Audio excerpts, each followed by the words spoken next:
That's the topic of discussion tonight. Fridays are for Big Brother, and we're recapping the week. What an eventful week one for Big Brother. I know there's been some rumors out there. I know. I've been hounding off reporters. I am not the 18th house guest. I know everybody's been wondering, but I was not the secret 18th house guest. And let's just get right into it. Now, this week, Riley, little white girl up here, she won HOH. And while it's kind of, I don't want to get too much into it, instead of picking these two, Kirsten and Felicia, to be on the block, she basically chose two people that were also on the block. She took them off, but she left these two on the block. Here is the alliance structures as I went over in our last stream. The house is basically organically split into two.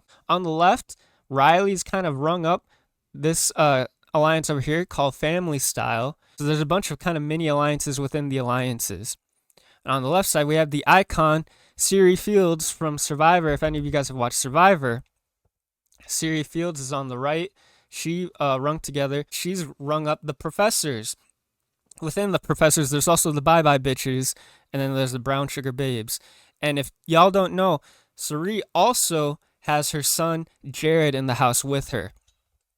The rest of the house doesn't know that, but that's a big advantage for her because Jared, since the rest of the house doesn't know, Jared's kind of been playing spy. The Family Style Alliance, they view him as a number for them, but Jared's playing both sides of the house. Then on the bottom, these people are technically in alliances. They're viewed as numbers for those alliances. The alliances think they're working with them, but they're kind of in the middle. They're free votes. The floaters that I feel like they're floating. It's Matt, Corey, Bowie, and Jared, and you can also probably throw Red in there too. But those are the four that I think could go on either side. Heisem, the gay daddy from Minnesota, he won the power of veto.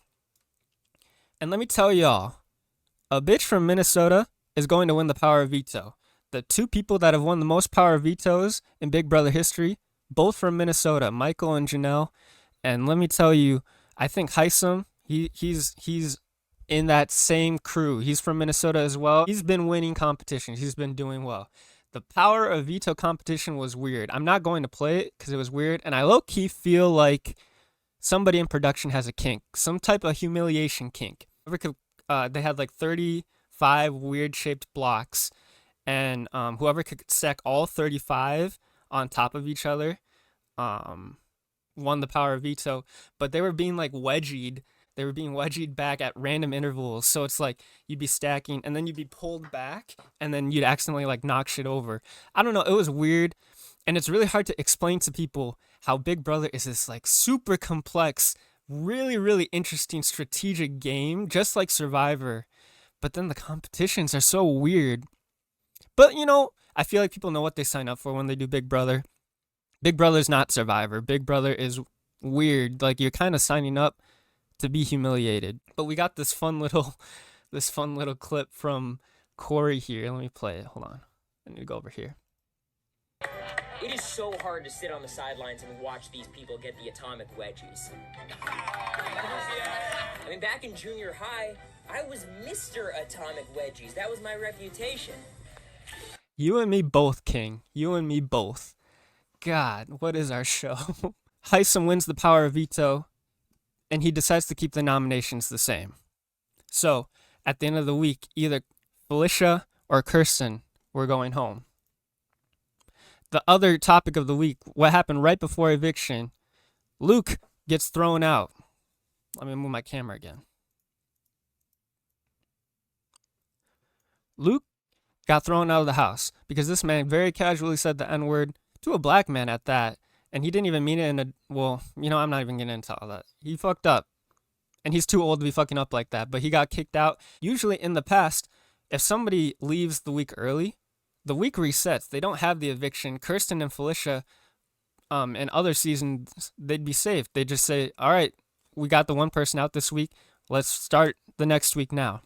Instead, they decided to go forward. Production decided to go forward with the eviction, and Kirsten is evicted. The lovely Kirsten, she was in my top 3 for the season. I thought she had a good chance at winning it, Maybe I was tweaking. I feel like if they would have called off the eviction, she would have been in a really good place in the house because a lot of people, low key towards the end, were like, do we really want to evict her? But the lovely Kristen was evicted, and we know she's not coming back because Julie Chen did tell her that Jared and Suri were mother and son. She revealed the twist, so there's no way that Kristen's coming back. That just happened Thursday. And now we're gonna go into my post week 1 rankings. Left, you can see my criteria for how I'm ranking the house guests through 1 week. And bear in mind, we're only through 1 week, so a lot can change. But my criteria for these post week 1 rankings are: do they have allies in the house? Who are their allies in the house? What is their win potential? We're only through 1 week, so that's subjective. But how do they look long term in the house? Do I think they have a good chance of staying long term?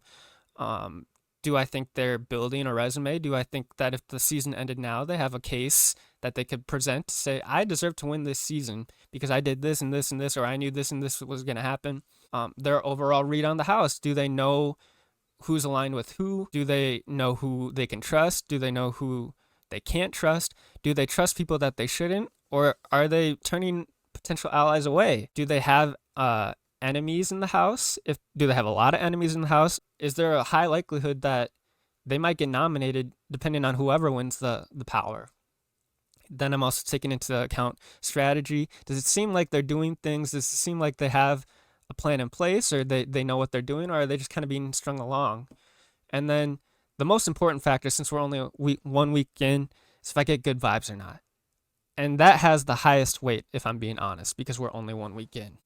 We're going to get right into the rankings here. At 15, I have Cameron. Fuck this man. I don't like him. He's public enemy number 1. Big, where's my hug vibes? Big, I'm a nice guy. He's a weirdo. I don't like him. A lot of people have a target on him. A lot of people don't really like him in the house. He has a really good relationship with Riley. That relationship with Riley is very weird. It makes me very uncomfortable. And he's kind of emotionally manipulating her. It's weird. It's very weird. Very weird vibes. And he's been actively throwing his allies under the bus. Overall, this man needs to go. He's creepy. He needs to go. I don't like him. At 14, we have Riley, and I feel kind of bad for her. I also kind of don't. She had a horrible HOH. The first HOH could be a potentially very powerful position. You can use that first HOH to build a strong core, build a strong alliance, bring people in. And Riley had that, and then she kind of threw it away. She rubbed a lot of house guests the wrong way, kind of unintentionally. Her close relationship with Cameron has really cost her. Also evicted a potential ally on her own HOH, which to me is like the cardinal sin. And overall, she spilled more information than she got with power. And that's just a known. Information is currency in the house, and if you're giving it more than you're getting it, especially when you're in power, you're actively putting yourself in a worse position. Riley, I think that you probably actually had potential, but I don't know if the work that you did week 1 can be undone. You might be in trouble soon. At 13, I have Heisem. He is a comp beast. He's done well in every comp that he's been in. He's won a veto, but that's dangerous. That's dangerous that after 1 week, I can already confidently say he's a comp beast.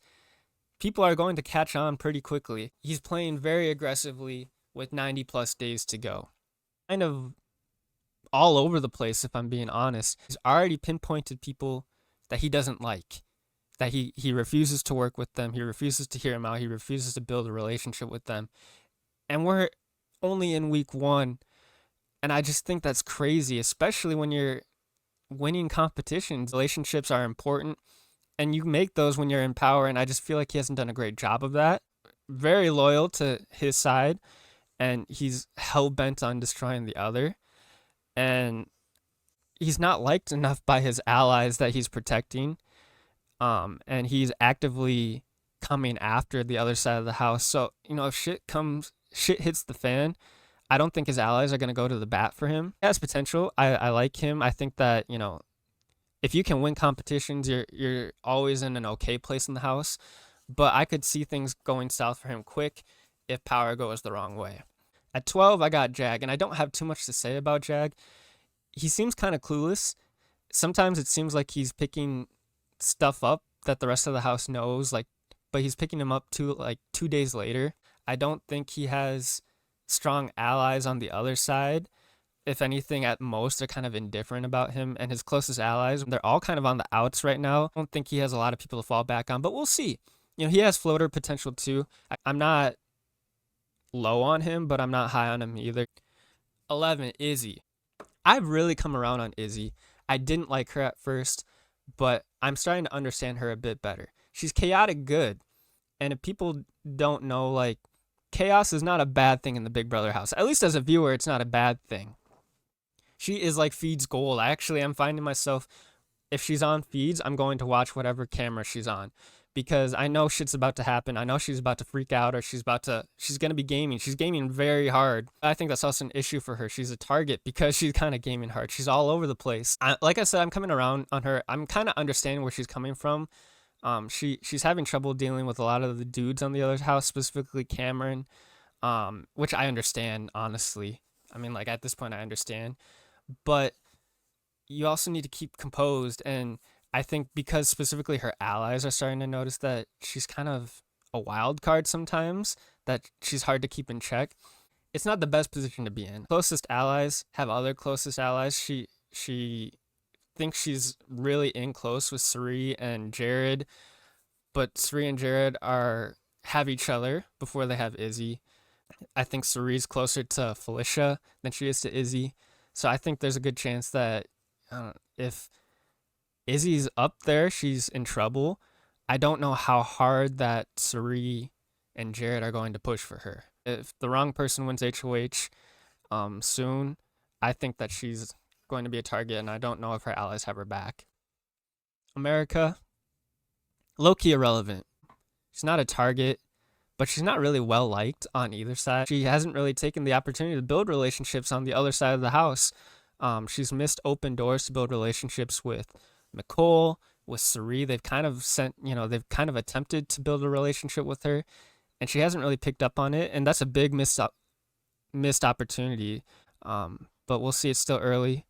Right now, she's just irrelevant. Bowie.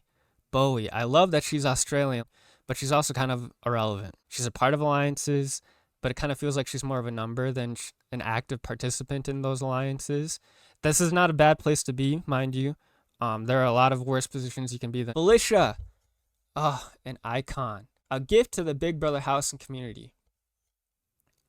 Like, if y'all have not been watching feeds, you need to watch feeds, because anytime the feeds are on her, she's going to do or say something that's memorable. I love Felicia. She's revolutionized finding out who people are working for just by asking them, which is so funny to me. But I feel like this is why you need to include more interesting personalities, more like diverse like ages and backgrounds in your cast, because they change how Big Brother is played.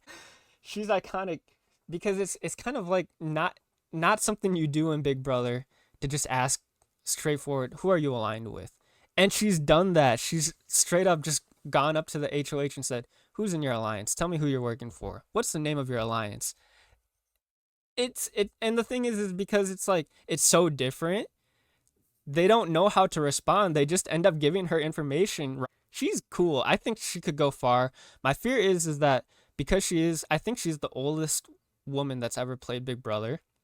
My fear is that because people don't view her as a threat, she's going to just be a pawn. Good strategy to get far. I think she might end up being towards the end. I don't see any reason why anybody would want to get her out, but it's also not my ideal. I wouldn't want to be a pawn. A fun little side note, she's like busted like 4 microphones.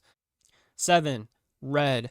I like Red. I didn't like him at first, but I've come around on him too. What's turned me around is he seems kind of genuine, and it's worked to his advantage because people like him. He's handled conflict well when it comes up. He had a little instance with Izzy. He had an instance with Izzy where Izzy was just kind of freaking out. I think she lashed out at him, and it wasn't really deserved. I think it was kind of, it just wasn't deserved. And he peeped it. He addressed it quick. like sought her out and said, like, hey, what's the issue? What was that all about? She told him, and they talked it through, and he was just really like he really listened to her, and he diffused the situation. He helped her realize, like, I was really projecting. I wasn't mad at you, and he built that friendship there, and he helped Izzy realize that he's somebody that she can trust. I think what works in his favor, more than Felicia, is that if things fall apart within the alliances, if somebody on family style wins power, I think Felicia is in more danger than he would be. I think he has a good chance of staying in the middle if the two sides continue to fight it out, or if they fall apart. Him and Felicia are kind of in the same spot for me, uh, but it's not a bad spot. All right, we're starting to get into the people that I think are playing well, or they're in a good position. That after 1 week, and mind you, we're only through 1 week. Blue.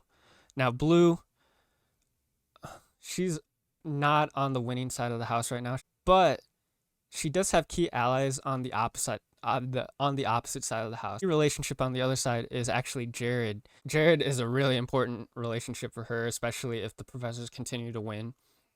And she's just low-key queen. I don't know. Corey. I didn't like Corey at first either. I'm coming around on him. Both sides view him as a number. Has people defending him when he's not in the room, which is another really, really important thing. For some reason, Heisem hasn't liked Corey from day one. And even though Heisem's kind of been on a tirade anti-Corey, Corey's had like Suri, he's had Felicia, he's had Jared kind of defend him in these other rooms that he's not in, saying, I don't know why Heisem doesn't like him. He has this Timmy Turner fit that he's worn multiple times in multiple episodes. I don't know if there's an official count, but I think he's had the most diary room sessions, which been on camera the most. That's how I'll put it. He's been on camera the most. He's had the most DRs, I'm sure, which means that production likes him. And that's a very subtle thing that I think people don't really consider. But I have a feeling that production wants him to stay long because they're putting him in front of the camera. Matt at number 4. Matt. I just like Matt. I think he's beautiful. I also don't see him making any big enemies in the house, and that's just from hearing him speak, kind of the way he's moving throughout the house. He has a good chance to kind of be carried at least into jury without people really wanting to get him out. And if he can get to jury when it's, 7 people, where there's more opportunities for him to make these one-on-one connections, to have one-on-one conversations where he can do really well in conversation, that could be really great for him. If he could win competitions, which I think he could, especially if they're physical competitions, that could really work in his favor, because then he could have one-on-one conversations in the HOH room. A lot of why I have Matt so high, half of it is because I don't see him making enemies, and there are people that like him on both sides. But it's also because I could see him, if he gets far enough along, there's a lot working in his favor. Number 3 is my man Jared. If for no other reason than his mom is Suri. Because Suri is in a really good position right now, even if Jared's name started to get floated out, because Suri is in his corner, she has a way of kind of deterring a lot of trouble from him. Both sides view him as a number for them. Both sides kind of view him as a key player in their alliance. So far to this point, he's been loyal to the professors, or Suri's side, his mom's side. He'd be a key player if Family Style ended up winning, because I don't think Family Style would want him out. At number 2, I have Suri. And I really wanted to put Suri at number 1. But we'll get into all the good stuff here. Suri is Suri Fields. She's just that woman. She's that girl. Like, she's universally liked by everybody in the house. Nobody wants her out. Within the professors, she is like the most insulated. I think that, like, even if somebody were to want to target her, anybody that she sits next to on the block, I could see going before her. Like, information so far has flowed to her and through her. When people find something out, they go straight to her. She has several people that I think kind of view her as their number 1. I think some things with her that keep me from putting her at number 1 is that her allies could get her in trouble, because they have this secret that if it got out, it would be game over. I think that if people found out that they were son and mom, and especially that they'd been lying about it, um, if that got out, I think it'd be done.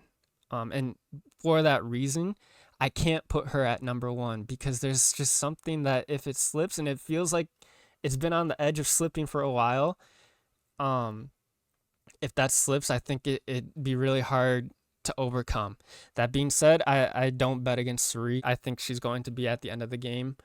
I have one more person over her, and that is Nicole, or Mimi as they call her. She is, I think she's in the best position in the house. She's not been mentioned as a target. She's well positioned, whether alliances stay or if things fall apart. I think if it ends up being two sides of the house just taking shots at each other, I don't see any reason why the other side of the house would target her before other people. And I think she could even make an argument to keep her over Suri. I think she's the one person on that side of the house that could be like, you shouldn't vote to evict me over Suri. Alliance discussions, they bring her in when there's something important. They bring her in to diffuse situations. She's been somebody that Izzy's gone to when she's been emotional. She's somebody that Suri brings in. Nobody's targeting Nicole. She's smart. She's charismatic. She seems to have everybody's ear. And just like I said with Matt, I can't envision her being the house target. I can't envision her doing something that makes everybody kind of fixated on her and hell-bent on getting her out. And that can't be said for, I think, anybody else in the house right now. Maybe aside from Matt. But she's in a better position than Matt. She has allies on both sides of the house. I think that if the only person that I feel like she's attempted to make a relationship with and it hasn't worked was America. And that was more of America's fault than Nicole's. Like, it's 1 week, but after 1 week, I think she's my pick right now. And it's just 1 week, so take that for whatever. But she's been iconic. I don't know. I just like her, and I kind of have a crush on. Maybe it's just because I have a crush on her, but I think everything that I said still stands, even if I have a crush on her. I was Mr. Atomic Wedgies. That was my reputation. This show, I don't know why I really like. The show is too unserious. The lights come on, I'll show up. Stop playing.